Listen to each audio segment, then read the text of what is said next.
ദൈവത്തിന്റെ അതിപരിശുദ്ധ നാമത്തിന് വന്ദനം. നമുക്കെല്ലാവർക്കും വീണ്ടും ഈ ലൈനില് കയറുവാൻ ദൈവം ഇടയാക്കിയ വലിയ കൃപയ്ക്കായി ദൈവത്തെ സ്തുതിക്കുന്നു, സ്തോത്രം ചെയ്യുന്നു. കഴിഞ്ഞ ദിവസങ്ങളിലൊക്കെയും നമ്മൾ പഠിച്ചത് നമുക്ക് അനുഗ്രഹപ്രദമായിരുന്നു എന്ന് കരുതുന്നു.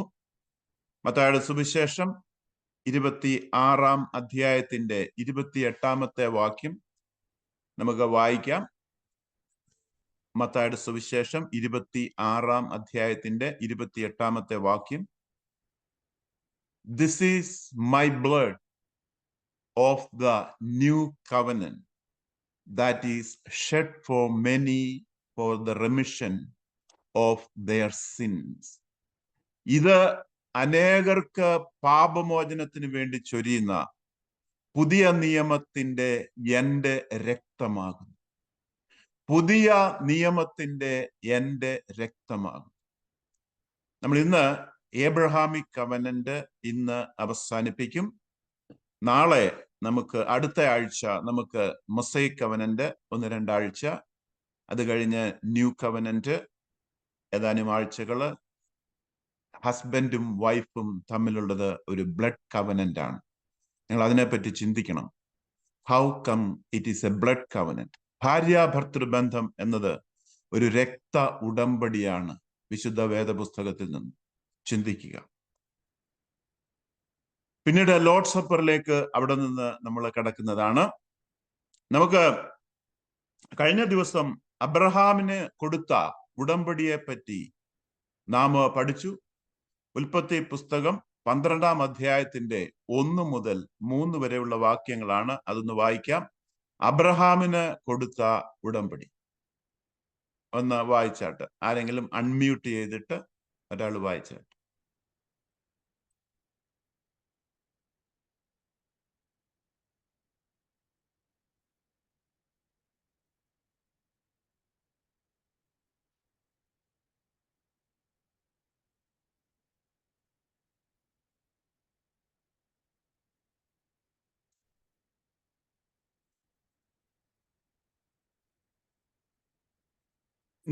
ദൈവം അബ്രഹാമിനോട്, നീ നിന്റെ ദേശത്തെയും ചാർച്ചക്കാരെയും വിട്ട് പിതൃഭവനത്തെയും വിട്ട് ഞാൻ നിന്നെ കാണിപ്പാനിരിക്കുന്ന ദേശത്തേക്ക് യാത്ര ചെയ്യുക.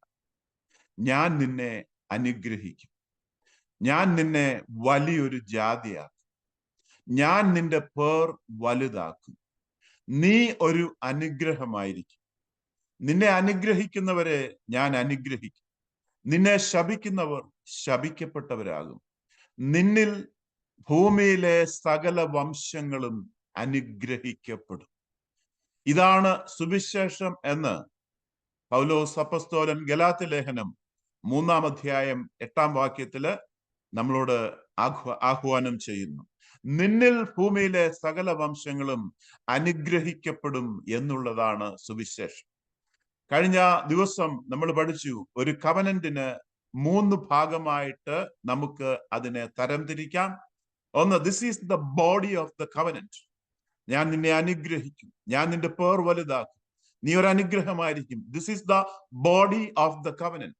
കവനന്റിന്റെ ബോഡിയാണ്. ഇനിയും, what is the start, beginning of the covenant? What happened at the beginning of the covenant?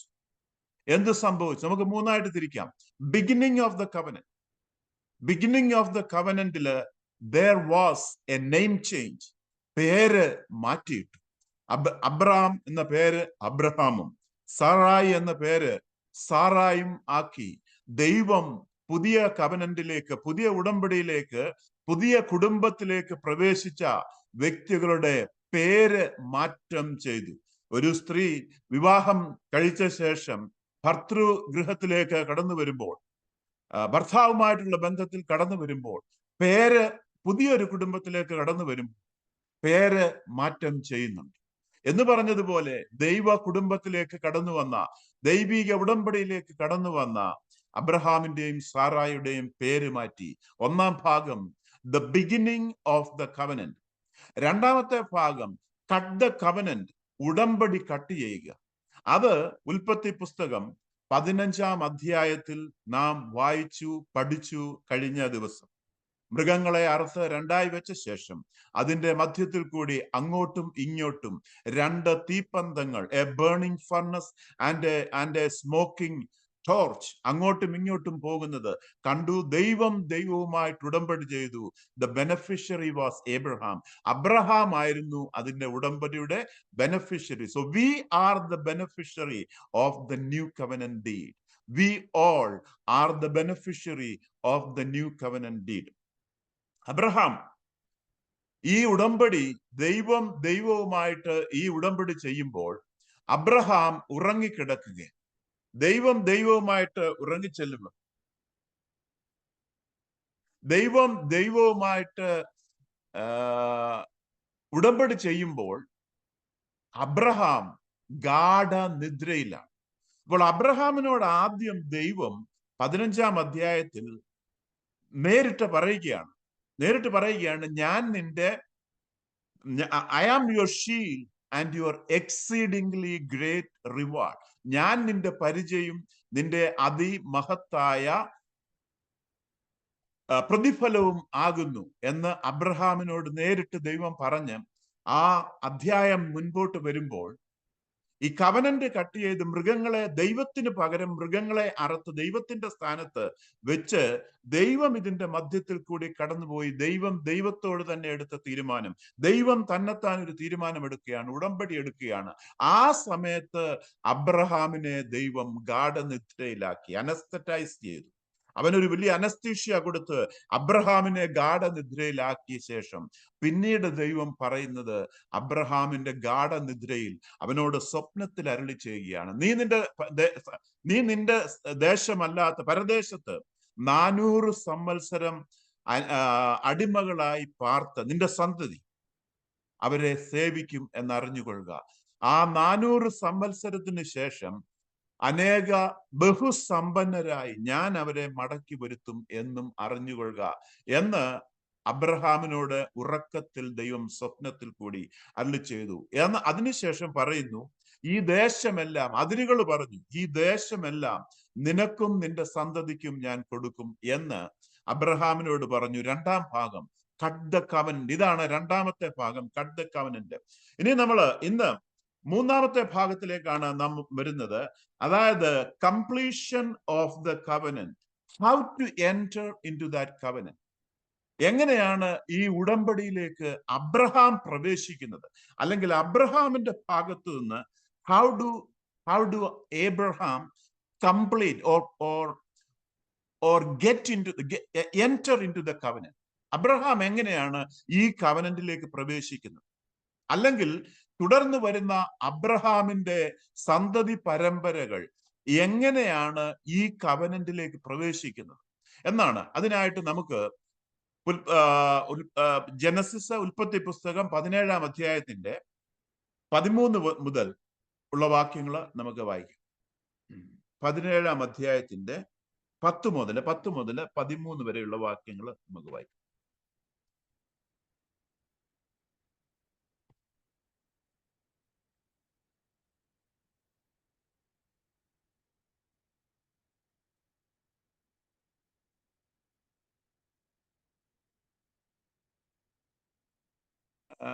ആർക്കെങ്കിലും അത് വായിക്കാൻ പറ്റുമെങ്കിൽ എടുത്തിട്ടുണ്ടെങ്കിൽ വായിക്കുക. ഞാൻ 2 കാര്യം കൂടെ ചെയ്യുന്നത് ഇച്ചിരി പ്രയാസമായിരിക്കും.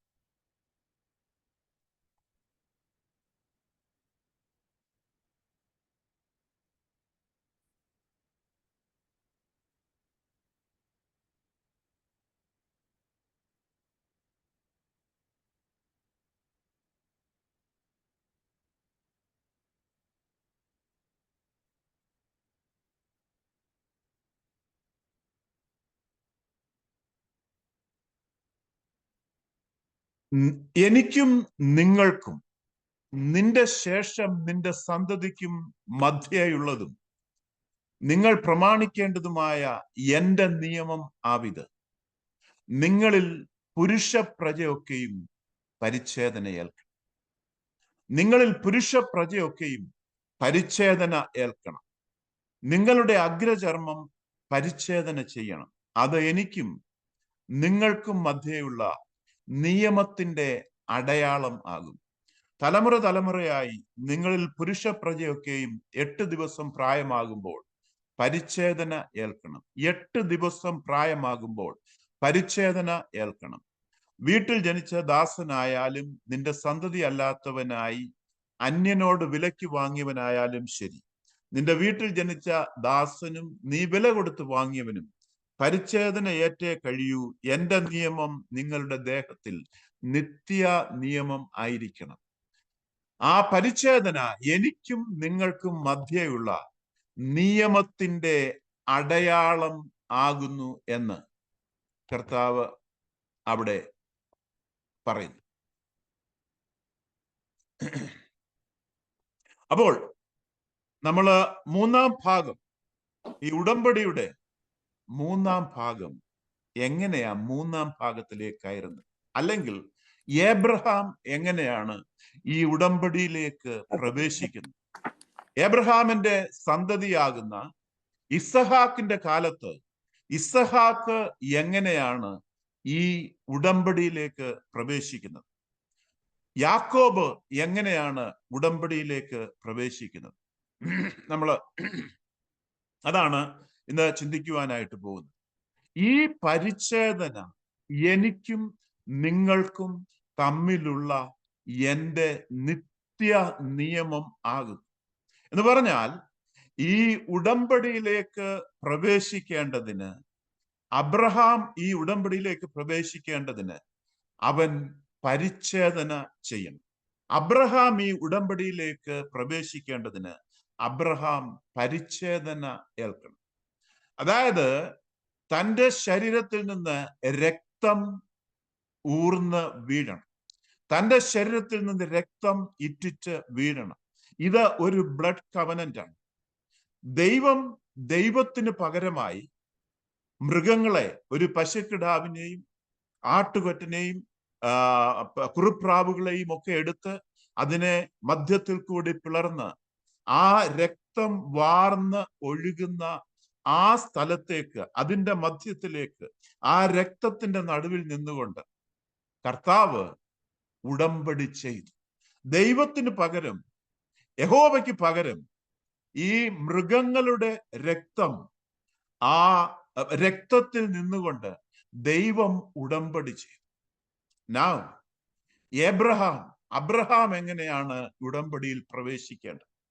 അവൻ ഉടമ്പടിയിൽ പ്രവേശിക്കുവാൻ ഉള്ള മാർഗം, താൻ എന്ന് ഇത് വിശ്വസിക്കുന്നുവോ, ഇസഹാക്ക് എന്ന് ഇത് വിശ്വസിക്കുവാൻ പ്രായമാകുന്നു, അന്ന് അവൻ ഈ ഉടമ്പടിയിലേക്ക് പ്രവേശിക്കുന്നതിന് വേണ്ടി പരിച്ഛേദന ഏൽക്കണം. അബ്രഹാമിന്റെ ഭാഗത്ത് നിന്ന് രക്തം ഒഴുകേണ്ട ആവശ്യമുണ്ട് ഈ ഉടമ്പടിയിലേക്ക് പ്രവേശിക്കേണ്ടതിന്. അങ്ങനെ ഈ ഉടമ്പടിയിലേക്ക് പ്രവേശിക്കേണ്ടതിന് രക്തം, രണ്ട് കൂട്ടര് രണ്ട് ഭാഗത്തു നിന്നും ഈ രക്തം ചൊരിയുന്നത് നമുക്ക് കാണുവാനായിട്ട് സാധിക്കും. ഇനിയും എന്തുകൊണ്ടാണ് ആവർത്തന പുസ്തകം 10:16 30:6 നമുക്കൊന്ന് വായിക്കാം. ആവർത്തന പുസ്തകം 10:16 30:6 നമുക്ക് ഒന്ന് വായിക്കാം.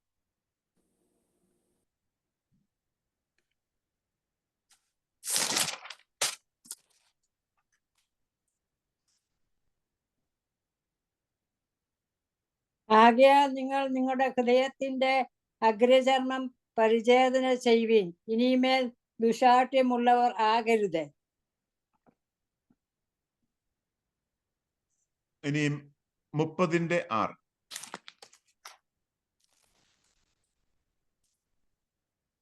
നീ ജീവിച്ചിരിക്കേണ്ടതിന് നിന്റെ ദൈവമായ യഹോവയെ പൂർണ്ണ ഹൃദയത്തോടും പൂർണ്ണ മനസ്സോടും കൂടെ സ്നേഹിപ്പാൻ തക്കവണ്ണം നിന്റെ ദൈവമായ യഹോവ നിന്റെ ഹൃദയവും നിന്റെ സന്തതിയുടെ ഹൃദയവും പരിച്ഛേദന ചെയ്യും. നിന്റെ ഹൃദയം പരിച്ഛേദന ചെയ്യും. ഇവിടെ രണ്ടിടത്തും നാം കണ്ടത് ഹൃദയ പരിച്ഛേദനയെ പറ്റിയ, ഹൃദയത്തിന്റെ പരിച്ഛേദനയെ പറ്റി. അതുപോലെ തന്നെ കൊലോസ്യ ലേഖനം ഒന്നെടുത്തു വെക്കുക. കൊലോസ്യ ലേഖനം 2-ാം അധ്യായത്തിന്റെ 11 മുതൽ 13 വരെയുള്ള വാക്യങ്ങളും ഒന്ന് എടുത്തു വെക്കുക. അപ്പോൾ ഇവിടെ അബ്രഹാം പരിച്ഛേദന ഏൽക്കുക എന്ന് പറഞ്ഞാൽ അത് ഈ ദൈവത്തിന്റെ നിയമത്തിലേക്ക് പ്രവേശിക്കുന്നതിനുള്ള ആ ഒരു കർമ്മമാണ്. എന്നാൽ വാസ്തവത്തിൽ ദൈവം ആഗ്രഹിക്കുന്നത് ഹൃദയ പരിച്ഛേദന എന്നുള്ളതാണ്. പൗലോസ് അതിനെപ്പറ്റി പുതിയ നിയമത്തിൽ എഴുതിയിട്ടുണ്ട്, വിശദമായി സംസാരിക്കുന്നുമുണ്ട്. അത് ന്യൂ കവനന്റിലേക്ക് വരുമ്പോൾ നമുക്ക് കാണുവാൻ സാധിക്കുന്നതാണ്. എന്നാൽ പരിച്ഛേദന എന്ന കർമ്മം ആവശ്യമാണ്. ഈ പരിച്ഛേദനയിലേക്ക് കടന്നു വരുമ്പോൾ, പരിച്ഛേദന എന്ന കർമ്മം ഈ കവനന്റിലേക്ക് കടന്നു വരുമ്പോൾ പരിച്ഛേദന എന്ന കർമ്മം ആവശ്യമാണ്. ബ്ലഡ് അവിടെ വീഴേണ്ട ആവശ്യകത ഉള്ളത് കൊണ്ട്. എന്നാൽ വാസ്തവത്തിൽ അതിന്റെ ആത്മീയ അർത്ഥം അവരുടെ ഹൃദയത്തിന് പരിച്ഛേദന ഉള്ളവരായി തീരണം എന്നുള്ളതാണ്. ഇനി എന്തുകൊണ്ടാണ് 8 ദിവസം കൂടുമ്പോൾ പരിച്ഛേദന? അത് ചിന്തിക്കുന്നതിന് മുമ്പായിട്ട് നമുക്ക് ഈ അബ്രഹാമിനോട് ചെയ്ത ബോഡി ഓഫ് ദ കവനന്റ്, ആ ഉടമ്പടിയുടെ ബോഡി ഇസ്ഹാക്കിനോട് വീണ്ടും ചെയ്യുന്നുണ്ട്, അതുപോലെ തന്നെ യാക്കോബിനോട് വീണ്ടും ചെയ്യുന്നുണ്ട്. നമുക്ക് അതിനായിട്ട് ഉൽപ്പത്തി പുസ്തകം 26-ാം അധ്യായത്തിന്റെ 2 മുതൽ 4 വരെയും യാക്കോബിനോട് ചെയ്ത ഉടമ്പടി 28-ാം അധ്യായത്തിന്റെ 13 മുതൽ 15 വരെയുള്ള വാക്യങ്ങൾ നോക്കാം. ആ ഭാഗത്ത്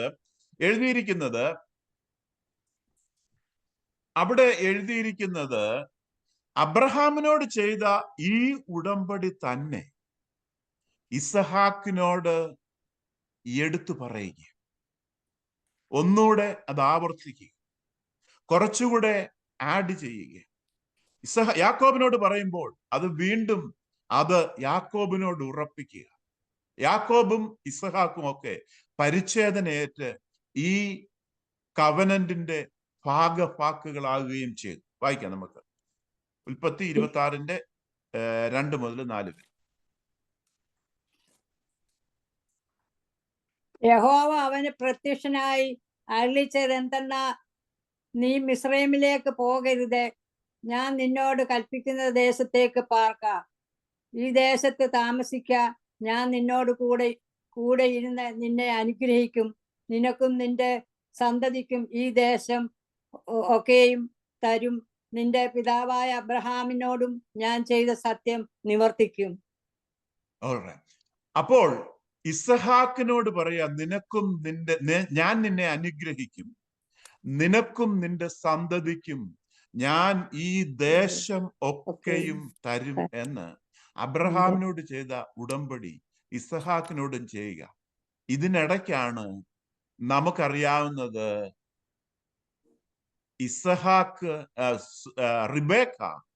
ഇസഹാക്കിന്റെ ഭാര്യ റിബേക്ക ഒരു കുരുക്ക് പണിക്ക് പോയത്. എന്നാൽ അത് സ്വന്തം ബുദ്ധിയിൽ ഊന്നിയ ഒരു കുരുക്ക് പണിയായിരുന്നു. അതിന്റെ ആവശ്യമില്ലായിരുന്നു. അതുമൂലം ഇസഹാക്ക് അന്യദേശത്ത് തൻ്റെ അമ്മാവന്റെ അടുത്ത് 20 വർഷത്തോളം വേല ചെയ്യേണ്ടതായിട്ട് വന്നു. അതിനുശേഷമുള്ള മടങ്ങിവരവും, മടങ്ങി വരുന്ന സമയത്ത് യാബോക്ക് നദീതീരത്ത് വെച്ച് തനിക്ക് പേര് മാറ്റി ഇസ്രയേൽ എന്ന മല്ലടിച്ച ദൂതൻ നാമകരണം ചെയ്യുന്നു. പേര് മാറ്റി നെയിം ചേഞ്ച് ചെയ്യുന്നതും നമുക്ക് കാണുവാൻ സാധിക്കും. അപ്പോൾ അബ്രഹാമിനോട് ചെയ്ത ഈ നിയമം കുടുക്കുപണികളൊന്നും ഇല്ലാതെ തന്നെ ഇവിടെ ചെയ്യുവാൻ അവിടെ അത് തുടർന്ന് പോകുവാൻ സാധിക്കുമായിരുന്നു. നമുക്കറിയാം, ഈ അബ്രഹാമിനോട് ചെയ്ത നിയമത്തിന് ഇടയ്ക്ക് സാറായും ഒരു കുരുക്ക് പണിയുമായിട്ട് വന്നു. സാറ പറഞ്ഞു, ഇതുവരെ മകൻ ജനിച്ചില്ല, അതുകൊണ്ട് ഒരു പക്ഷേ ഹാഗാറിൽ നിന്നായിരിക്കും ആ മകൻ ജനിക്കുവാൻ പോകുന്നത്. അങ്ങനെ സാറായും ഒരു ഷോർട്ട് കട്ട് തേടിയത് നമുക്ക് കാണാം. റിബേക്കായും ഒരു ഷോർട്ട് കട്ട് തേടി നമുക്ക് കാണാം. എന്നാൽ ദൈവം നമ്മൾ കവനന്റിന്റെ ഉള്ളിലായതുകൊണ്ട് we are all covenant people, new covenant people. നമ്മൾ കവനന്റിന്റെ ഉള്ളിലായതുകൊണ്ട്, കവനന്റിലേക്ക് പ്രവേശിക്കപ്പെട്ടവരായതുകൊണ്ട് നമ്മൾ തെറ്റിപ്പോയാലും അത് വട്ടം കറങ്ങി, തിരിച്ച് വട്ടം കറങ്ങി അവസാനം we will come back to our original path. നമ്മൾ തിരിച്ചു വട്ടം കറങ്ങി ഇങ്ങി വരും. നമ്മൾ ഡ്രൈവ് ചെയ്യുമ്പോൾ നമുക്ക് വഴി തെറ്റാറുണ്ട്. നമുക്കൊക്കെ വഴി തെറ്റുമ്പം GPS എന്ത് ചെയ്യും? അത് വട്ടം ചുറ്റി റീകാൽക്കുലേറ്റ് ചെയ്ത് നമ്മളെ നാം പോകേണ്ട വഴിയിലേക്ക്, നാം പോകേണ്ട ആ ഹൈവേയിലേക്ക് നമ്മളെ തിരികെ മടക്കിക്കൊണ്ടുവരും. അപ്പോൾ ഇവരൊക്കെയും ഈ കവനന്റിൽ നിന്ന് തങ്ങളുടെ ജീവിതത്തില് ഇടയ്ക്ക് മാറിപ്പോയപ്പോൾ അവിടെ നിന്നൊക്കെയും ദൈവം അവരെ തിരികെ കൊണ്ടുവന്നു. ഇനിയും നമ്മൾ അത് പറയാൻ വരുന്നതിന് മുമ്പ്, മുന്നിലോട്ട് പരിച്ഛേദനയെ പറ്റി പറയുന്നതിന് മുൻപായിട്ട് പറയട്ടെ, കഴിഞ്ഞ ദിവസം നമ്മൾ ഒരു ചോദ്യം നമ്മുടെ ധ്യാനത്തിന് വേണ്ടി വെച്ചത്, അമോര്യരുടെ അതിക്രമം ഇതുവരെ തികഞ്ഞിട്ടില്ല എന്ന് ഉൽപ്പത്തി 15 നാം വായിക്കുന്നു. എന്താണ് അതിന്റെ അർത്ഥം എന്ന് ചിന്തിക്കണം, ധ്യാനിക്കണം, പ്രാർത്ഥിക്കണം എന്ന് പറഞ്ഞു. പലരും അതിന്റെ റൈറ്റ് ആയിട്ടുള്ള മറുപടി നമ്മുടെ ഗ്രൂപ്പിനകത്ത് ഇട്ടിരുന്നു. എല്ലാവരെയും ഓർത്ത ദൈവത്തിന് സ്തോത്രം. ഇന്ന് ചോദിക്കുന്ന ചോദ്യത്തിനെയും മറുപടി എല്ലാവരും അത് നിങ്ങളെ പ്രാർത്ഥനയോടുകൂടി ചിന്തിക്കുകയും പഠിക്കുകയും ധ്യാനിക്കുകയും ചെയ്ത് ഈ ഗ്രൂപ്പിൽ ഇടണമെന്ന് ഓർമ്മിപ്പിക്കുന്നു. വോയിസ് ക്ലിപ്പ് ഇടുക. ഇന്ന് ചോദിക്കാനായിട്ട് ആഗ്രഹിക്കുന്ന ചോദ്യം, നോഹ പെട്ടകത്തിലേക്ക് കയറിയപ്പോൾ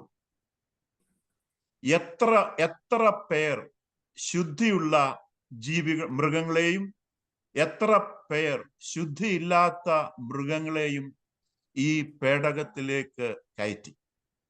2, ദൈവം സൃഷ്ടിച്ചത് എല്ലാം ശുദ്ധിയുള്ളതാണ് എന്ന് അപ്പസ്തോലനായ പൗലോസ് പറയുന്നു. പിന്നെ എന്തിനാണ് ശുദ്ധിയുള്ള മൃഗങ്ങളും ശുദ്ധിയില്ലാത്ത മൃഗങ്ങളും എന്ന് ദൈവം തന്നെ എന്തിനാ തരംതിരിച്ചത്? Is there any health reason? അതുകൊണ്ടാണോ, അതോ മറ്റെന്തെങ്കിലും റീസൺ ആണോ? ദൈവം സൃഷ്ടിച്ചതെല്ലാം നല്ലതാണ്. എല്ലാം നല്ലതെന്ന് കണ്ടു എന്ന് ഉൽപ്പത്തി പുസ്തകത്തിൽ നാം വായിക്കുന്നു. എന്തിനാണ് ശുദ്ധിയുള്ളതെന്നും ശുദ്ധിയില്ലാത്ത മൃഗങ്ങളെന്നും ദൈവം തരംതിരിച്ചത്? ചിന്തിക്കുക, ധ്യാനിക്കുക, പ്രാർത്ഥിക്കുക. നോഹയുടെ ഉൽപ്പത്തി പുസ്തകം 8-ാം അധ്യായവും 9-ാം അധ്യായവും അതിന്റെ റെഫറൻസിന് വേണ്ടി വായിക്കുകയും ചെയ്യുക. നമുക്ക് തിരിച്ചു വരാം.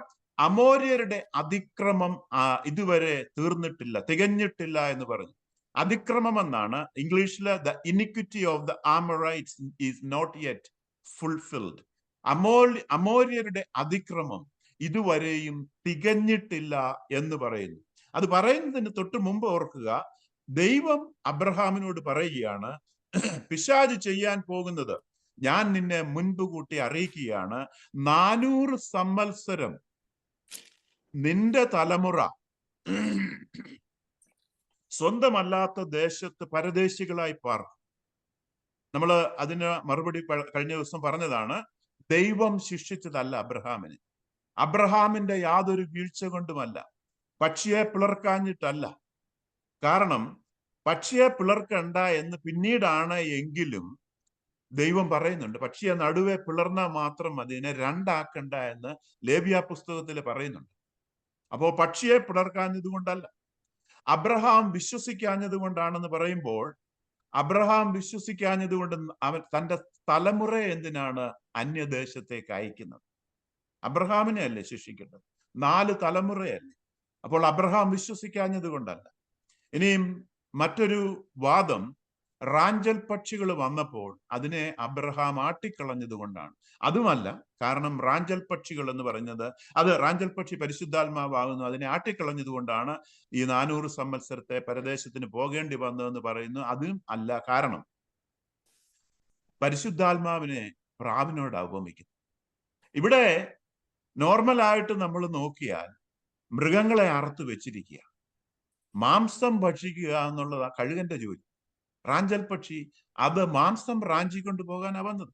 നമ്മളാണെങ്കിലും നമ്മൾ വെച്ചിരിക്കുന്ന യാഗപീഠത്തിൽ ആ മാംസം ഭക്ഷിക്കാനായിട്ട് വന്നാൽ ആ പക്ഷിയെ നമ്മൾ ഓടിച്ചു കളയും.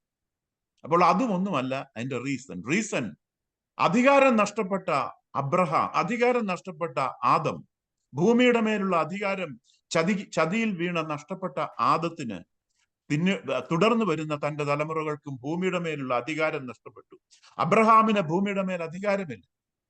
അപ്പോൾ പിശാചിന്റെ കയ്യിലായ അധികാരമുള്ളത്. പിശാച് വരുന്നത് അറക്കുവാനും മുടിപ്പാനും മോഷ്ടിപ്പാനുമാണ്. അതുകൊണ്ട് അബ്രഹാമിന്റെ കാലത്ത് യാഗം ചെയ്തപ്പോൾ ദൈവം അബ്രഹാമിനോട് പറയുക, മുൻകൂട്ടി പറയുക, എന്താണ് നിന്റെ സന്തതികളുടെ മേൽ പിശാച് ചെയ്യുവാനിരിക്കുന്നത് എന്ന് പറയും.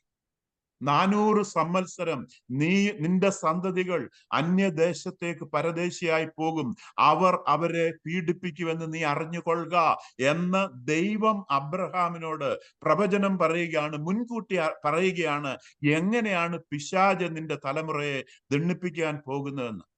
അതിനുശേഷം പറയുകയാണ്, ദൈവം പറയുകയാണ്, ഞാൻ ഇനിയും എന്തു ചെയ്യാനാ പോകുന്നതെന്നറിയാമോ? 400 സംവത്സരത്തിന് ശേഷം നിന്റെ തലമുറകളെ ഞാൻ തിരികെ കൊണ്ടുവരും. നിന്റെ തലമുറകളെ ഞാൻ തിരികെ കൊണ്ടുവരും. അവരെ പീഡിപ്പിച്ച ദേശക്കാരെ ഞാൻ ശിക്ഷിക്കും. അത് ദൈവം ചെയ്യുന്നതാണ്. എന്റെ കവനന്റിൽ പെടുന്ന വ്യക്തികളെ ശിക്ഷിച്ചവരെ, ഉപദ്രവിച്ചവരെ, പീഡിപ്പിച്ചവരെ ഞാൻ ശിക്ഷിക്കും.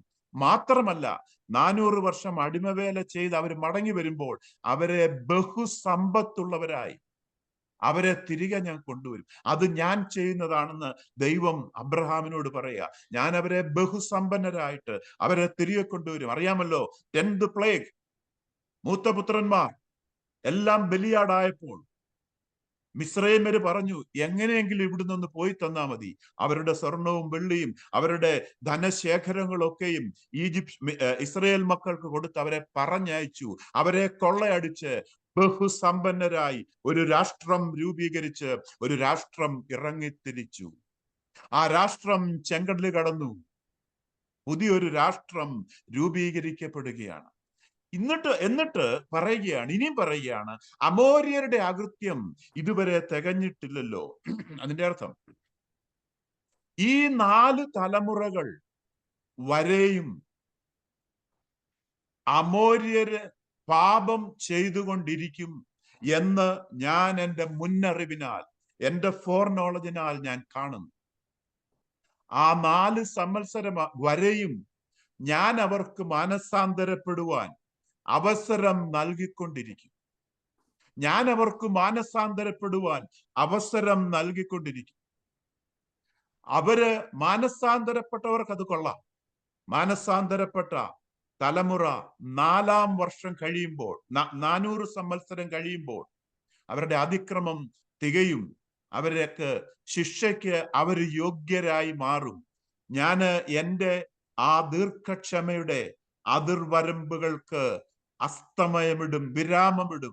ഞാൻ അവരെ ശിക്ഷിക്കാൻ പോവുകയാണ് എന്നാണ് അതിന്റെ അർത്ഥം. ദൈവം അവരെ വിളിച്ചു. നമുക്കറിയാമോ, ഈ ദൈവം ശിക്ഷിക്കുന്ന, ഇവിടെയൊക്കെ ഇവർക്ക് ശിക്ഷ കൊടുത്ത കൂട്ടത്തിൽ അവരെ സ്നേഹിക്കുന്ന ദൈവമാണ്. ഫറവോനോട് മോശയും അഹരോനും ചെന്ന് പറഞ്ഞു, നാളെ ഇവിടെ ഒരു ഹെയിൽ സ്റ്റോം അയക്കാൻ പോവുക, ഒരു ഹെയിൽ സ്റ്റോം അയക്കാൻ പോവുക.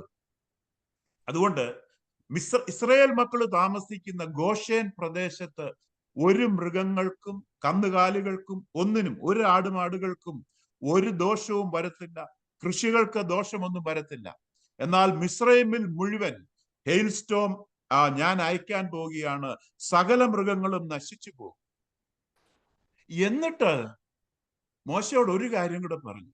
മോശ അത് പറയുന്നുണ്ട്.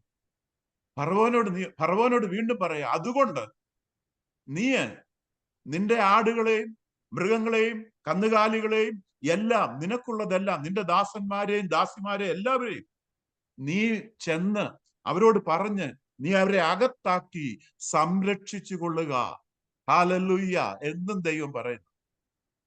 പണിഷ്മെന്റ് ഫറവോൻ അയക്കുമ്പോൾ തന്നെ ദൈവം സംരക്ഷിക്കുകയും ചെയ്യുന്ന ഒരു ദൈവം.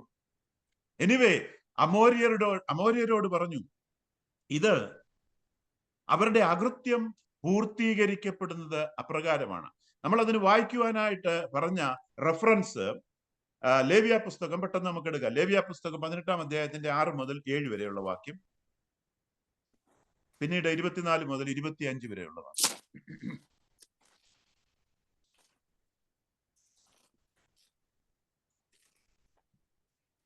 എന്റെ വിധികളെ അനുസരിച്ച് എന്റെ ചട്ടങ്ങളെ പ്രമാണിച്ച് നടക്കണം. ഞാൻ നിങ്ങളുടെ ദൈവമായ യഹോവയാകുന്നു. ലേവ്യർ 18-ന്റെ 6 മുതൽ 7 വരെ. അതാണ് 28. 18 ലെവിറ്റിക്കസ് 18:6-7. നിങ്ങളിൽ ആരും തനിക്ക് രക്തസംബന്ധമുള്ള യാതൊരുത്തരുടെയും നഗ്നത അനാവൃതമാക്കുവാൻ തക്കവണ്ണം അവരോട് അടുക്കരുത്. മതി. 24-ഉം 25. 18-ന്റെ 24. അതോ? അതെ. ഇവയിലൊന്നും കൊണ്ടും നിങ്ങളെ തന്നെ അശുദ്ധരാക്കരുത്. ഞാൻ നിങ്ങളുടെ മുമ്പിൽ നിന്നും നീക്കിക്കളയുന്ന ജാതികൾ ഇവയാലൊക്കെയും തങ്ങളെ തന്നെ അശുദ്ധരാക്കിയിരിക്കുന്നു. ഇനിയും ഡ്യൂട്രോണമി 9:4-6 അതുകൊണ്ട് എടുക്കാം. ഇവിടെ പറയുന്നത് ആ 18-ാം അധ്യായം വായിക്കുമ്പോൾ അവിടെ കാണുന്നത് ഒരു വലിയ കൂട്ടം പാപ സ്വഭാവമാണ്. പെർവേർട്ടഡ് സെക്ഷുവൽ സിന്നെ പറ്റി ഒരു വലിയ ലിസ്റ്റ് പറയുക. അതായത് ഒരുപാട് രക്തബന്ധമുള്ളവരുമായിട്ടുള്ള ബന്ധം ഉണ്ടാകരുത്, നഗ്നത അനാവൃതമാക്കരുത് എന്നുള്ള ഒരു വലിയ ലിസ്റ്റ് പറഞ്ഞ ശേഷം പറയുക, അവിടെ താമസിക്കുന്ന കനാന്യർ അല്ലെങ്കിൽ അമോര്യർ അല്ലെങ്കിൽ പെരിസൈഡ്സ്, അവിടെ താമസിക്കുന്ന ജനങ്ങളൊക്കെ ഈ വക പ്രവൃത്തികളാൽ, ഈ വക പെർവേർട്ടഡ് സെക്ഷുവൽ സിന്നിനാൽ അവരെ തന്നെ അശുദ്ധമാക്കിയ ഒരു കൂട്ടരാണ് എന്ന് പറയുക. ഇനിയും ആവർത്തന പുസ്തകം 9-4 മുതൽ 6 വരെ. നിന്റെ ദൈവമായ യഹോവ അവരെ നിന്റെ മുമ്പിൽ നിന്ന് നീക്കിക്കളഞ്ഞ ശേഷം എന്റെ നീതി നിമിത്തം ഈ ദേശം കൈവശമാക്കുവാൻ യഹോവ എന്നെ കൊണ്ടുവന്നു എന്ന് നിന്റെ ഹൃദയത്തിൽ പറയരുത്. അത് ആ ജാതിയുടെ ദുഷ്ടത നിമിത്തം അത്രേ യഹോവ അവരെ നിന്റെ മുമ്പിൽ നിന്ന് നീക്കിക്കളയുന്നത്. ഓക്കെ, അപ്പോൾ ഇവിടെ നിന്ന് നമുക്ക് മനസ്സിലായി ആ ജാതിയുടെ, ആമറൈറ്റ്സിന്റെ ഏതാണ്ട് 7 കൂട്ടർ ജാതികളാണ് കനാൻ ദേശത്ത് താമസിക്കുന്നത്. കനാൻ എന്ന് പറഞ്ഞാൽ നോഹയുടെ മകനായ ഹാമിന്റെ മകനാണ് കനാൻ. ഹാമിന് 4 മക്കളുണ്ട്. കനാൻ, മിസ്രൈം, കൂഷ്, പുട്ട്. ഈ 4 മക്കളാണ് ഹാമിനുള്ളത്. ഹാമിന്റെ മകനാണ് കനാൻ. ആ കനാന്യരും അതുപോലെ പിന്നീട് വന്ന ഹാമിന്റെ മകനായ കനാനിൽ നിന്നും മറ്റു മിസ്രൈമിൽ നിന്നും വന്ന അനേകര് താമസിക്കുകയാണ് കനാൻ ദേശത്ത്. ആമറൈറ്റ്സ്, പെരിസൈറ്റ്സ്, ഗർഗഷൈറ്റ്സ്, ഹിവൈറ്റ്സ്, ഹിറ്റൈറ്റ്സ്, ഇങ്ങനെയുള്ള അനേകര് താമസിക്കുന്നു. ഇവരെല്ലാവരും ഈ വക പാപങ്ങളാൽ, ഈ വക അകൃത്യങ്ങളാൽ, അതിക്രമങ്ങളാൽ അവരെ തന്നെ അശുദ്ധരാക്കിയവര്. അതുകൊണ്ടാണ് അവരെ അവിടെ നിന്ന് ഞാൻ പറിച്ചെറിയാൻ പോകുന്നു. ഞാൻ നിന്നെ അവിടെ കൊണ്ടുവരുന്നത് നിന്റെ നന്മ കൊണ്ടല്ല. ഇസ്രയേല് ഈജിപ്തിൽ നിന്ന് കൊണ്ടുവന്ന ഇസ്രയേല് ഒന്നും അത്ര നല്ലവരൊന്നും ആയിരുന്നില്ല. അപ്പോൾ എന്തിനാണ് പാലും തേനും ആകുന്ന പ്രോസ്പെരിറ്റി ഒഴുകുന്ന ദേശത്തേക്ക് ഇസ്രയേൽ മക്കളെ കൊണ്ടുവന്നത്? അവര് നല്ലവരായിട്ടൊന്നും അല്ല കൊണ്ടുവന്നത്. അവര് പെർഫെക്റ്റ് ഹോളി ആയിട്ടല്ല അവരെ കൊണ്ടുവന്നത്. അവിടെ താമസിച്ചവരെ അമോര്യരെ അവിടെ ഒന്ന് മാറ്റിയത്. അവർക്ക് 400 സംവത്സരം ദൈവം അവസരം കൊടുത്തു മാനസാന്തരപ്പെടുവാൻ. എന്നാൽ തിരിയാത്ത ബഹുഭൂരിപക്ഷം അമോര്യരെയും at the end of that 400-year period God wiped them out. ദൈവം അവരെ അവിടെ നിന്ന് മാറ്റിക്കളഞ്ഞു. എന്നിട്ട് ഇസ്രയേൽ മക്കളെ അവിടെ കൊണ്ടുവന്നു. ഇന്ന് നമുക്കൊരു കാര്യം ചിന്തിച്ചാൽ മനസ്സിലാക്കും. ഇന്ന് യഹൂദ ജാതിയെ നോക്കിയാൽ, പ്രത്യേകിച്ച് യങ്സ്റ്റേഴ്സിനെ നോക്കിയാൽ, most of them are not practising Judaism. അവരാരും യഹൂദ മതം പിന്തുടരുന്നവരല്ല. പ്രത്യേകിച്ച് ചെറുപ്പക്കാർ നോക്കിയാൽ they don't care about religion. അവർ യഹൂദ മതമൊന്നും പിന്തുടരുന്നവരല്ല. അവർ ഈ ലോകപ്രകാരമൊക്കെ ജീവിക്കുന്നവരാ. എന്നിട്ടും അനുഗ്രഹിക്കപ്പെട്ടവരായി ഇസ്രായേൽ രാജ്യം നിലനിൽക്കുന്നതിന്റെ കാരണം, സമ്പൽ സമൃദ്ധിയുള്ള ഒരു രാജ്യമായി ഇസ്രായേൽ നിലനിൽക്കുന്നതിന്റെ കാരണം, ആയുധ വ്യാപാരത്തിൽ, ഇൻവെൻഷനിൽ, ഡിസ്കവറിയിൽ വളരെ മുൻപിൽ നിൽക്കുന്ന ഒരു രാജ്യമായി ഇസ്രായേൽ ഇന്നും നിലനിൽക്കുന്നതിന്റെ കാരണം അവരുടെ നന്മ കൊണ്ടല്ല, മറിച്ച് ഇവിടെ ഒരാൾ, ഉറങ്ങിക്കിടക്കുന്ന ഒരാളെ നാം പരിചയപ്പെടും. ആരാണത്? അബ്രഹാം. ദൈവം അബ്രഹാമിനോട് ഒരു ഉടമ്പടി ചെയ്തത് കൊണ്ടാണ് ഇന്നും ഇസ്രായേൽ അനുഗ്രഹിക്കപ്പെട്ട രാജ്യമായി മറ്റ് സകല രാജ്യങ്ങൾക്കും എതിരെ നിൽക്കുകയും സകല രാജ്യങ്ങളും ഭയപ്പെടുകയും ചെയ്യുന്നതിന്റെ കാരണം മറ്റൊന്നുമല്ല, അബ്രഹാം ഈ കവനന്റ് ഒപ്പുവെച്ചു. താൻ രക്തം ചിന്തി ഈ കവനന്റിലേക്ക് പ്രവേശിച്ചു എന്നുള്ളതാണ്. നാം ന്യൂ കവനന്റ്, അൺകണ്ടീഷണൽ ആയിട്ടുള്ള ന്യൂ കവനന്റിലേക്ക് വന്ന് ഇന്ന് നമ്മൾ ഓരോരുത്തരും നിലനിൽക്കുന്നതും, നമ്മൾ അറിയാതെ നമ്മൾ ദൈവത്തിന്റെ പരിപാലനം പലപ്പോഴും അനുഭവിക്കുന്നതും നമ്മുടെ നന്മ കൊണ്ടും വിശുദ്ധി കൊണ്ടുമല്ല, മറിച്ച് we entered into this covenant. ഈ രക്ത ഉടമ്പടിയിലേക്ക് അന്ന് ഒരിക്കൽ രക്ഷിക്കപ്പെട്ട അന്ന് നാം ഈ രക്ത ഉടമ്പടിയിലേക്ക് പ്രവേശിച്ചത് കൊണ്ട്, നാം ഈ രക്ത ഉടമ്പടിയിലേക്ക് പ്രവേശിച്ചത് കൊണ്ടാണ്. അല്ലാതെ നമ്മുടെ നന്മ കൊണ്ടും ഹോളിനെസ് കൊണ്ടുമല്ല, നാം എല്ലാവരും ഈ രക്ത ഉടമ്പടിയിലേക്ക് പ്രവേശിച്ചതുകൊണ്ടാണ്. ദൈവം, നമ്മള് പലപ്പോഴും പല തെറ്റായ തീരുമാനമെടുത്ത് തെറ്റായ ദിശയിൽ സഞ്ചരിക്കുമ്പോഴും ദൈവം നമ്മെ സ്നേഹിക്കുന്നുണ്ട്. നമ്മളെ കറക്കി തിരിച്ച് നമ്മളെ തിരികെ ആ ഹൈവേയിലേക്ക് കൊണ്ടുവരുന്ന ദൈവമാണ്. നമ്മൾ കവനന്റിൽ പെട്ടവരായതുകൊണ്ട്. മുന്നോട്ട് പോകട്ടെ. ഈ ജാതിയുടെ അതിക്രമം നിമിത്തമാണ് ദൈവം അമോര്യരെ അവിടെ നിന്ന് മാറ്റിയത്, വൈപ്പ് ഔട്ട് ചെയ്തത്. അമോര്യരുടെ അതിക്രമം ഇതുവരെ തികഞ്ഞിട്ടില്ല. നമുക്ക് തിരികെ വീണ്ടും പോകാം. കൊലോസ്യ ലേഖനം 2-ാം അധ്യായത്തിന്റെ 11 മുതൽ 13 വരെ ഉള്ള വാക്യങ്ങൾ നമുക്ക് വായിക്കാം. എന്താണ് പരിച്ഛേദനയ്ക്ക് തുല്യമായി പുതിയ നിയമ ഉടമ്പടിയിൽ നിൽക്കുന്നത്? ഏത് പ്രക്രിയയാണ് പുതിയ നിയമ ഉടമ്പടിയിൽ പരിച്ഛേദനയ്ക്ക് തുല്യമായി നിൽക്കുന്നത്? To enter into the covenant of God, to enter into the new covenant. പരിച്ഛേദനയ്ക്ക് തത്തുല്യമായി നിൽക്കുന്നത് നമുക്ക് വായിക്കാം. കൊലോസ്യ ലേഖനം. അവനിൽ നിങ്ങൾക്ക് ക്രിസ്തുവിന്റെ പരിച്ഛേദനയാൽ ജഡശരീരം ഉരിഞ്ഞു കളഞ്ഞതിനാൽ തന്നെ കൈക്കൊണ്ടല്ലാത്ത പരിച്ഛേദന ലഭിച്ചു. സ്നേഹത്തിൽ നിങ്ങൾ അവനോടുകൂടെ അടക്കപ്പെടുകയും അവനെ മരിച്ചവരുടെ ഇടയിൽ നിന്ന് ഉയർത്തെഴുന്നേൽപ്പിച്ച ദൈവത്തിന്റെ വ്യാപാര ശക്തിയുള്ള വിശ്വാസത്താൽ അവനോടുകൂടെ നിങ്ങളും ഉയർത്തെഴുന്നേൽക്കുകയും ചെയ്തു. ആമേൻ. മതി. ഇവിടെ പരിച്ഛേദനയെ പറ്റി പറഞ്ഞ ശേഷം ഉടനെ പറയുന്നത് സ്നാനത്തെ പറ്റിയാണ്. ഹൃദയ പരിച്ഛേദനയല്ല, അഗ്രചർമ്മം കൊണ്ടുള്ള പരിച്ഛേദനയല്ല, മറിച്ച് ഹൃദയത്തിന്റെ പരിച്ഛേദന. നിങ്ങൾ ഏൽക്കുന്നത്, കംപ്ലീറ്റ് ചെയ്യുന്നത് എപ്പോഴാണ് എന്ന് ചോദിച്ചാൽ, when you buried with Christ in water baptism and raised back to life from the water. ക്രിസ്തുവിനോടുകൂടെ മരിച്ച് വെള്ളത്തിൽ അവനോടുകൂടെ അടക്കപ്പെട്ട, വെള്ളത്തിൽ നിന്ന് പൊങ്ങി വന്ന് അവനോടുകൂടെ ഉയർത്തെഴുന്നേൽക്കുമ്പോഴാണ് നിങ്ങൾ ഹൃദയ പരിച്ഛേദന ഏൽക്കുന്നത്.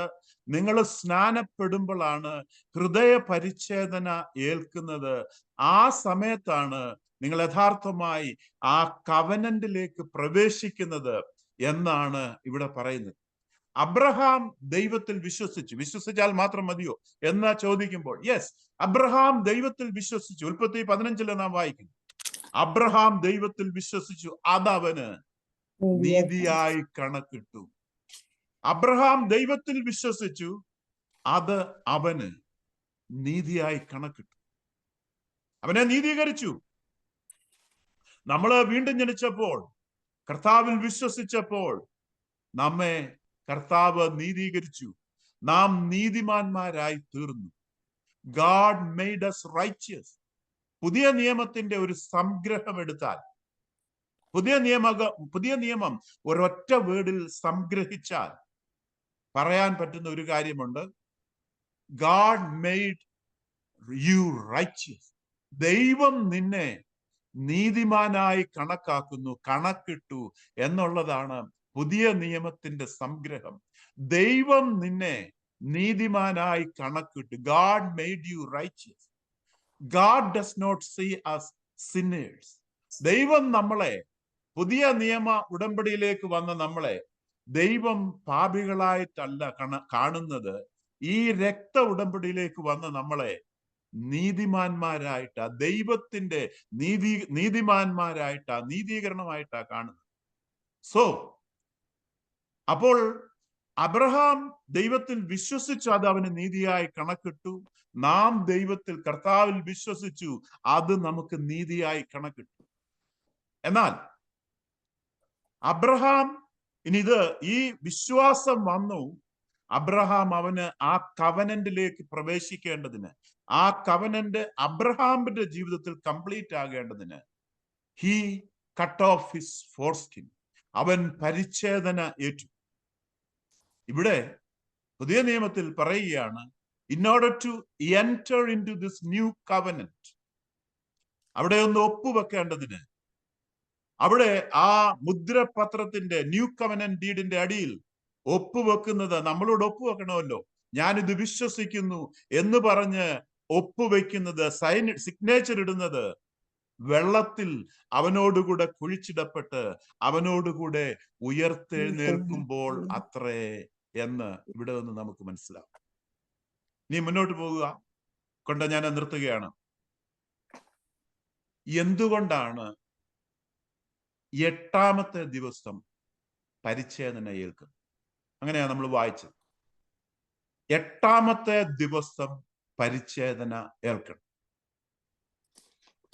വലിയ മർമ്മം, ഒരു വലിയ ആത്മീക സത്യം ഇവിടെ മറിഞ്ഞിരിപ്പുണ്ട്.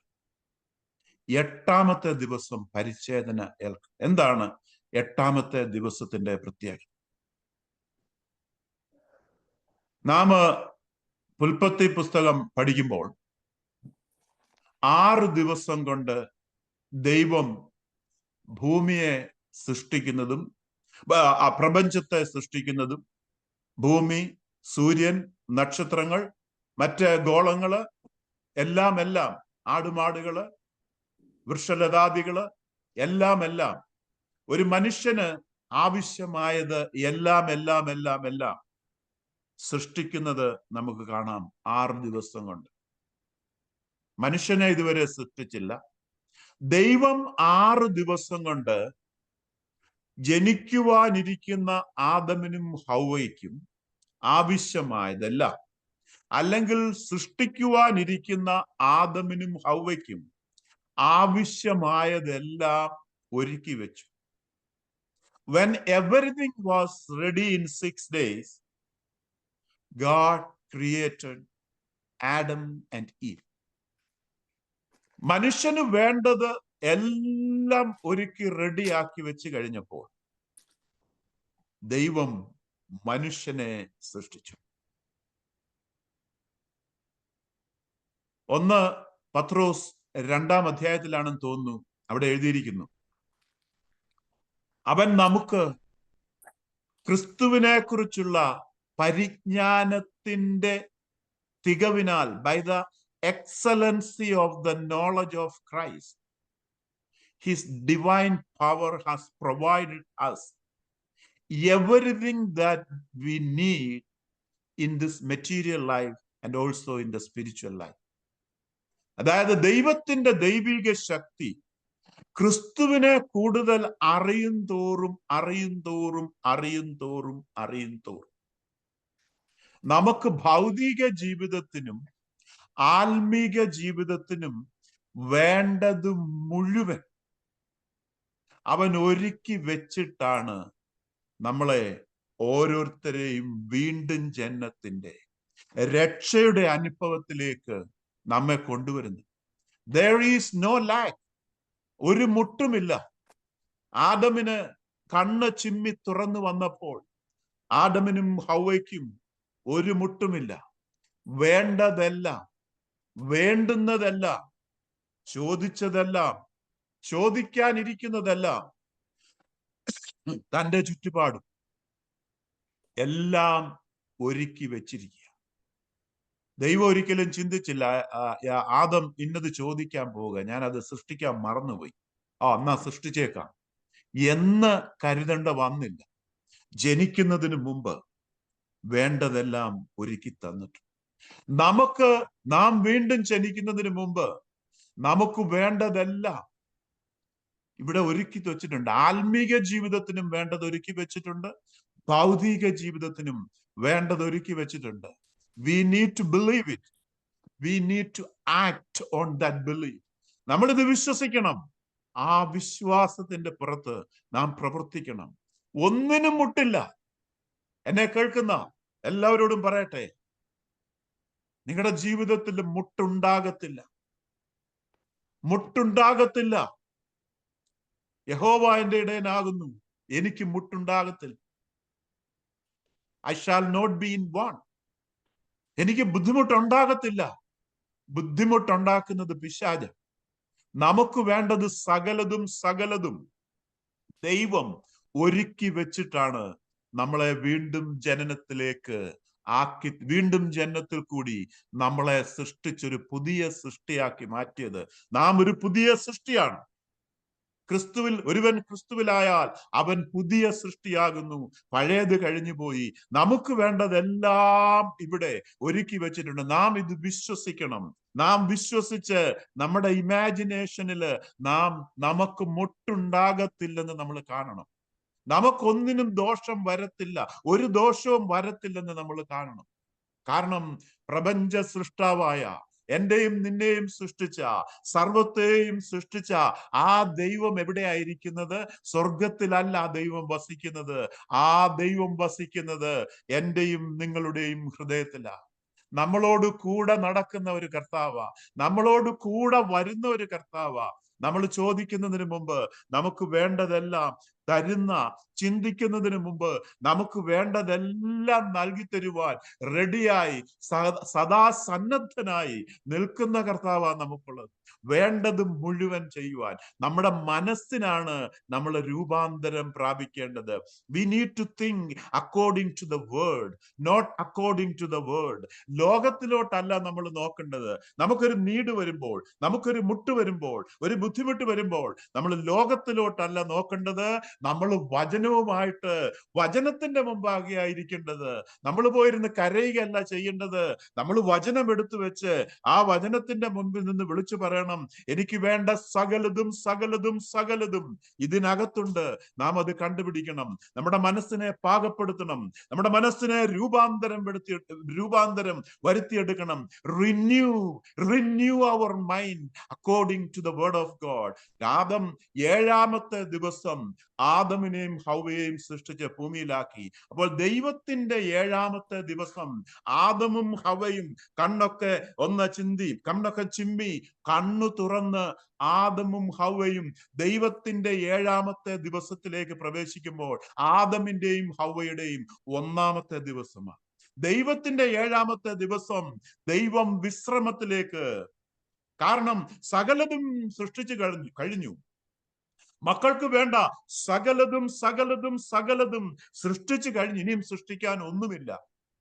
ദൈവം വിശ്രമിച്ചു. കാരണം ഇനി ഒന്നിനെ കുറിച്ചും വറി ചെയ്യണ്ട. ആദമിനെയും ഹവ്വയെയും അതിന്റെ മധ്യത്തിലേക്ക്, അവർക്ക് വേണ്ട നന്മകളുടെയും അനുഗ്രഹങ്ങളുടെയും മധ്യത്തിലേക്ക് അവരെ അയച്ചിരിക്കുകയാണ്.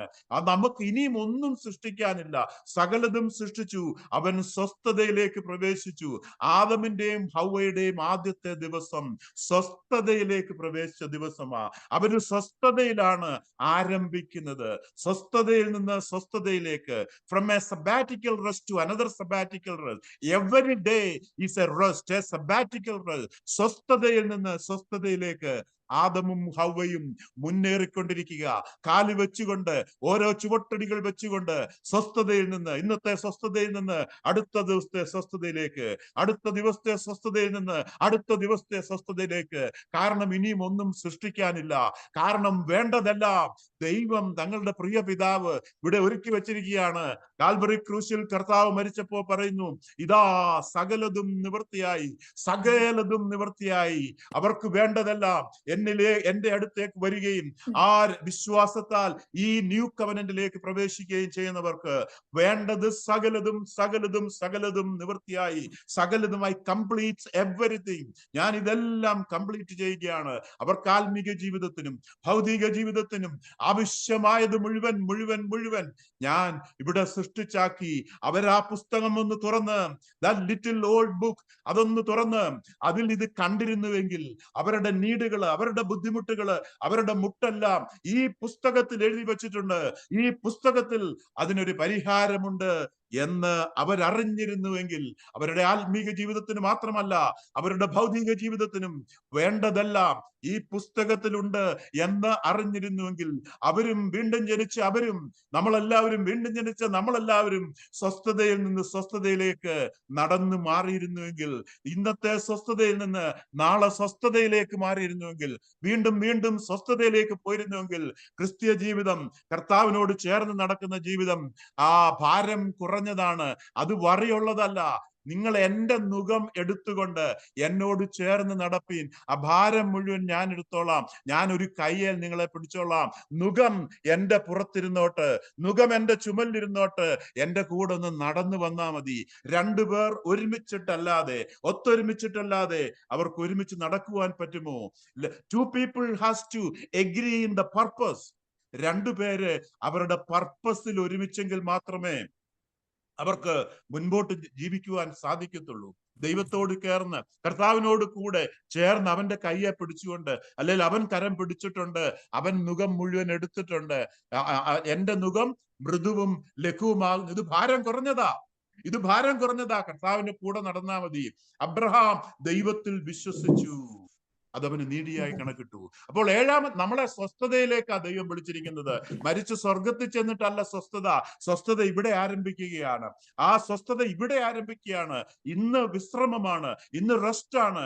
നാം ഒന്നിനെ കുറിച്ചും വറി ചെയ്യണ്ട. കാരണം വേണ്ടതെല്ലാം സൃഷ്ടിച്ചു. എല്ലാം നിവൃത്തിയായി, എല്ലാം നിവൃത്തിയായി. വേണ്ടതെല്ലാം നൽകി തന്നിട്ടാണ് നമ്മളെ വീണ്ടും ജന്മത്തിൽ കൂടി കർത്താവ് സൃഷ്ടിച്ചത്. ഏഴാമത്തെ ദിവസം, ദൈവത്തിന്റെ ഏഴാമത്തെ ദിവസം, ആദമിന്റെ ഒന്നാമത്തെ ദിവസം. ആദം എന്തു ചെയ്തു? ആദത്തിന്റെ ഒന്നാമത്തെ ദിവസം സ്വസ്ഥതയിൽ നിന്ന് സ്വസ്ഥതയിലേക്ക് പ്രവേശിക്കുക. സ്വസ്ഥതയിൽ നിന്ന് സ്വസ്ഥതയിലേക്ക് ആദാം നീക്കിക്കൊണ്ടിരിക്കുക. പിന്നെ ഈ സ്വസ്ഥത എന്തുകൊണ്ടാണ് ആഴ്ചയിൽ ഒരു ദിവസമാക്കിയെന്നറിയാമോ? ഞാനിതെല്ലാം കൊണ്ടുവരുന്നത് ന്യൂ കവനന്റിലേക്കാ, ലോർഡ് സപ്പറിലേക്കാ. അതിനാ ഇതൊക്കെ പറയുന്നത്. ആദത്തിന്റെ സ്വസ്ഥത എല്ലാ ദിവസവും സ്വസ്ഥതയാ. മൺഡേ ടു സൺഡേ, അല്ലെ സൺഡേ ടു സാറ്റർഡേ, എല്ലാ ദിവസവും സ്വസ്ഥതയാ.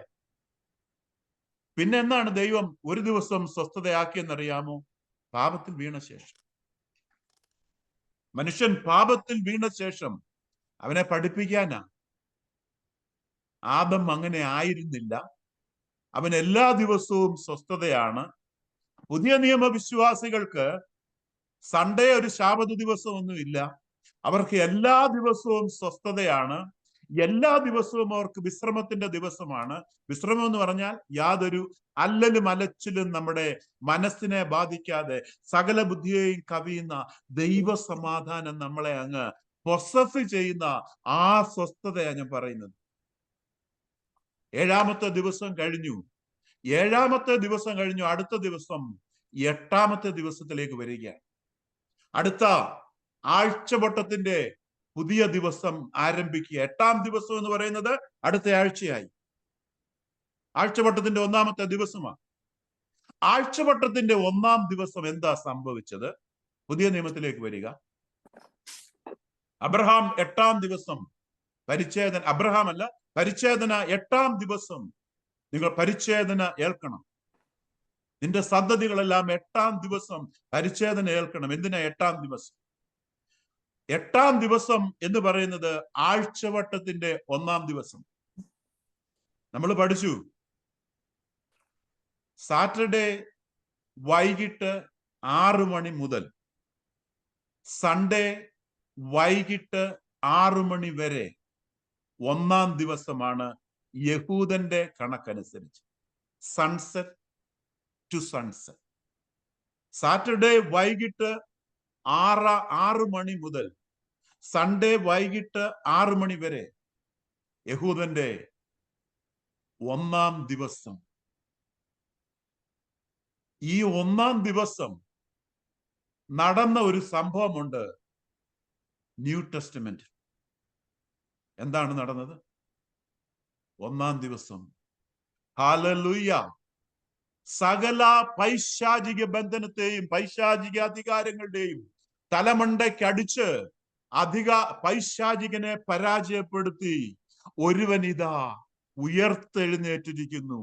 ഒരു ഉയർത്തെഴുന്നേൽപ്പ് 8-ാം ദിവസം അല്ലെ 1-ാം ദിവസം, ആഴ്ചവട്ടത്തിന്റെ 1-ാം ദിവസം അല്ലെങ്കിൽ 8-ാം ദിവസം ഇവിടെ ഒരു ഉയർത്തെഴുന്നേൽപ്പ് സംഭവിച്ചിരിക്കുകയാണ്. ഇവിടെ ഒരു പുതിയ സൃഷ്ടി ഉയർത്തെഴുന്നേറ്റിരിക്കുകയാണ്. പഴയത് കഴിഞ്ഞു പോയി. ഇവിടെ ഇതാ ഒരു പുതിയ സൃഷ്ടി ഉയർത്തെഴുന്നേറ്റിരിക്കുകയാണ്. 8-ാമത്തെ ദിവസം അവൻ പരിച്ഛേദന ഏൽക്കണം. അവൻ പുതിയ സൃഷ്ടിയായി മാറുമ്പോൾ അവനൊരു പരിച്ഛേദനയുണ്ട്. അവനൊരു ഹൃദയ പരിച്ഛേദനയുണ്ട്. അവന് ജലത്തിൽ സ്നാനമെടുക്കുന്ന ഒരു പരിച്ഛേദനയുണ്ട്.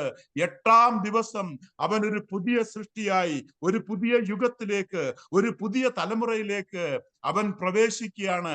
A new era, a new era with the Holy Spirit, a new era with the Lord Jesus. കർത്താവിനോട് കൂടെ ചേർന്ന്, പരിശുദ്ധാത്മാവിനോട് കൂടെ ചേർന്ന് ഒരു പുതിയ സൃഷ്ടിയുടെ ആരംഭ ദിനം, ഉയർത്തെഴുന്നേൽപ്പിന്റെ ദിനം 8-ാം ദിവസം ഇവിടെ ആരംഭിക്കുക. 8-ാം ദിവസം ആരംഭിക്കുക. ഒരു പുതിയ സൃഷ്ടിയോടുകൂടി ആരംഭിക്കുകയാണ്. പുതിയ തലമുറ ഇവിടെ ഉയർത്തെഴുന്നേൽക്കുകയാണ്. ഒരു പുതിയ തലമുറ ഉയർത്തെഴുന്നേൽക്കുകയാണ്. 8-ാം ദിവസം, ഉയർപ്പിന്റെ ദിവസം, പുതിയ തലമുറ ആരംഭിക്കുക. എന്തുകൊണ്ടാ 8-ാം ദിവസം പരിച്ഛേദന ഏൽക്കണം എന്ന് പറഞ്ഞതെന്ന് മനസ്സിലായല്ലോ. എന്തുകൊണ്ടാ 8-ാം ദിവസം പരിച്ഛേദന ഏൽക്കേണ്ടത്? 8-ാമത്തെ ദിവസം ഒരു പുതിയ സൃഷ്ടി ആരംഭിക്കുക, ഒരു പുതിയ യുഗപ്പിറവി തുടങ്ങുക. നമുക്കറിയാം, ഉയർത്തെഴുന്നേൽപ്പിനോടുകൂടി ലോകത്തിന്റെ ദിശ മാറി, ലോകത്തിന്റെ സ്വഭാവത്തിന് മാറ്റം വന്നു. ഇതാ ലോകത്തിന്റെ അരുമനാഥൻ കാൽവറി ക്രൂശിൽ മരിച്ചു. That is the greatest negative in the world according to Watchman Nee. Watchman നീയുടെ വാക്കുകൾ കടമെടുത്ത് ഞാൻ പറയുകയാണ്. But on the third day, that is the first day, or according to our account, is the 8th day. 8-ാം ദിവസം ലോകത്തിന്റെ ഏറ്റവും വലിയ positive നടന്നിരിക്കുകയാണ്. ഒരു ഉയർത്തെഴുന്നേൽപ്പ് നടന്നിരിക്കുക. ഒരു ഉയർത്തെഴുന്നേൽപ്പ്. പഴയത് കഴിഞ്ഞു.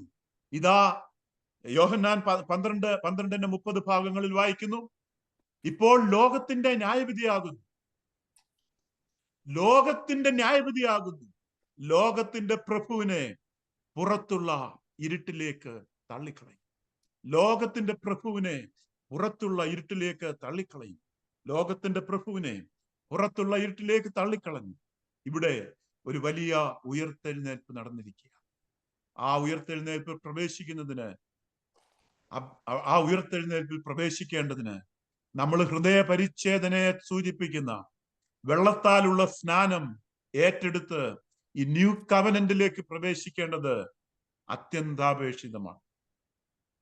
2, ഒരു പുതിയ സൃഷ്ടിയുടെ, ഒരു പുതിയ യുഗപ്പിറവിയുടെ തുടക്കം ഇവിടെ ആരംഭിക്കുക. ദൈവം നമ്മളെ എല്ലാവരെയും ധാരാളമായിട്ട് അനുഗ്രഹിക്കട്ടെ. നമുക്ക് വേണ്ടതെല്ലാം കർത്താവ് നൽകി തന്നിരിക്കുക. നാം ഇനിയും ഒന്നിനെക്കുറിച്ചും